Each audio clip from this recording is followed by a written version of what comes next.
பாஷா பாஷா பாஷா. ഭാഷ എന്നാണ് പേര്? இல்ல சார், இங்க வந்ததுக்கு அப்புறம் பாஷை பயங்கர ப்ராப்ளம். நான் சொல்ல வந்து உங்களுக்கும் புரியல, நீங்கள் പറയുന്ന എനിക്കും മനസ്സിലാവുന്നില്ല.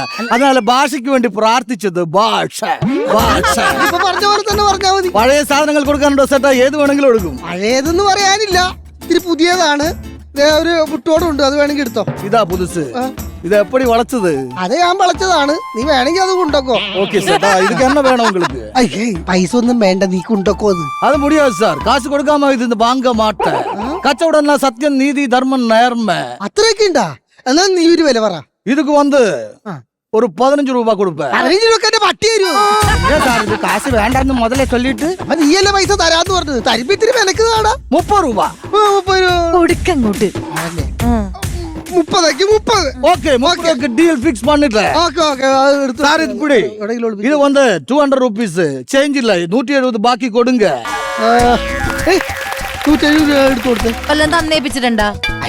പിന്നെ ഈ 200 രൂപക്ക് ഞാനിതിപ്പോ എവിടെന്ന് ചെയ്യും? ഞാനെവിടെ നിന്ന് തരാം. അല്ല നീയായിരുന്നാ? നീയായിരുന്ന എടാ, നീ എനിക്കൊരു 500 രൂപ തരാനില്ലേ? അതിൽ 200 രൂപ ഞാൻ എടുത്ത് ബാക്കി 300 നീ എപ്പ തരും? ഇത് എന്റെ പൈസ അല്ല, ഞാൻ അവന്റെ മേടിച്ചാണെന്ന്. എന്റെ ദൈവമേ, ഈ പാവം പിടിച്ച ആക്രിക്കാരനെ എന്ന് വരെ നീ കടം മേടിക്കാൻ തുടങ്ങിയ? കടം മേടിച്ചതല്ല, ആ കുടം കൊടുത്തപ്പോ കിട്ടിയ പൈസ അത്. എന്നാലും എനിക്ക് എന്റെ കാശ് കിട്ടണം. അപ്പൊ ഇത് 170 രൂപ കൊടുക്കണമല്ലോ. ഞാനിപ്പോ 170 கூட எனக்கு நிறைய வேலை இருக்கு. പിന്നെ ഇത് കഴിഞ്ഞിട്ട് ഞാൻ ബാങ്കിൽ കണക്കെഴുതാൻ പെറുക്കി കൊടുത്താ പോരെ ബാക്കിയുള്ള പൈസക്ക്.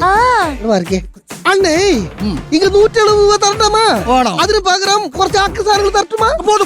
കൊണ്ടാട്ടി വാങ്ങടി പെറുക്കടി പെറുക്ക്. ഏത് തവണ